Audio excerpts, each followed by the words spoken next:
मालेगावमध्ये सलमान खानचा ट्यूबलाइट हा सिनेमा सुरू असताना अतिउत्साही प्रेक्षकांनी सिनेमागृहातच फटाके फोडले आहेत। या प्रकरणी 9 जणांना अटक करण्यात आलेली आहे। मात्र अशा प्रकारे लोकांच्या जीवाशी खेळून धुडगूस घालणाऱ्यांवरती कडक कारवाई व्हावी अशी मागणी इथल्या स्थानिकांनी केलेली आहे। मालेगावातली ही घटना आहे। सिनेमागृहातच फटाके फोडलेत।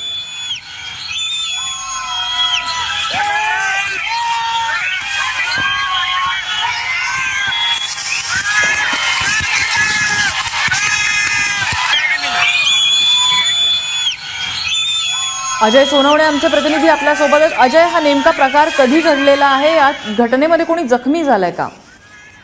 नम्रता, काल ईदचा दिवस होता। ईद संपल्यानंतर संध्याकाळी मालेगावच्या मोहन थिएटरमध्ये रात्रीचा जो शो होता 9 ते 12चा, या शोला प्रचंड गर्दी झालेली होती।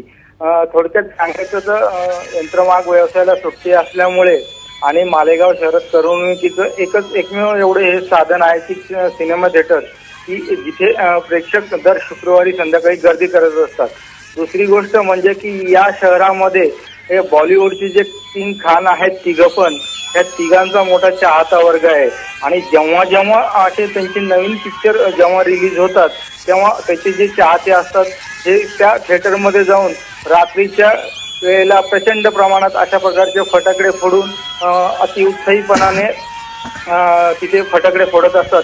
आणि त्याचा जो त्रास आहे तो इतर प्रेक्षकांना होतो। काल झालेल्या घटनेत फारसं कोणाला त्रास झालेला नाही किंवा कोणी जखमी झालेलं नाही, परंतु तातडीने हॉटेल ह्या थिएटरच्या मालकांनी पोलिसांना इन्फॉर्म केल्यामुळे या प्रकरणामध्ये पहिल्यांदाच 9 जणांना अटक झालेली आहे। यापूर्वी एका अन्य दुसऱ्या थिएटरमध्ये सलमानचा एक पिक्चर लागलेला होता, त्यावेळेलाही अशाच प्रकारची घटना घडलेली होती। मात्र त्या प्रकरणामध्ये कोणीही समोर येऊ शकलं नाही आणि पोलिसांना अखेर थिएटर मालकाच्या मॅनेजरवरती गुन्हा दाखल करावा लागला होता की लोकांना त्याचा त्रास होतो आणि त्याच्यामुळे इतर प्रेक्षक जे आहे त्यांना खूप त्रास सहन करावा लागतो म्हणून। नक्कीच अजय, ही गंभीर बाब आहे की अशा प्रकारे या घटना घडत होत्या, मात्र कोणीही समोर येत नव्हतं। मात्र यावेळेला तक्रार झालेली आणि 9 जणांना पोलिसांनी ताब्यात घेतलंय।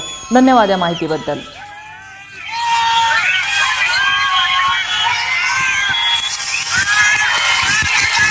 पुन्हा एकदा आपण ही दृश्य पाहूया, कशा प्रकारे चित्रपटगृहात आतमध्येच फटाके फोडण्यात आले होते। या ठिकाणी कोणतीही दुर्घटना होऊ शकत होती। या ठिकाणी एखाद्या वाकड्या तिकड्या दिशेने हा फटाका गेला असता तर कोणाला तरी भाजलं असतं या ठिकाणी किंवा आग लागू शकत होती।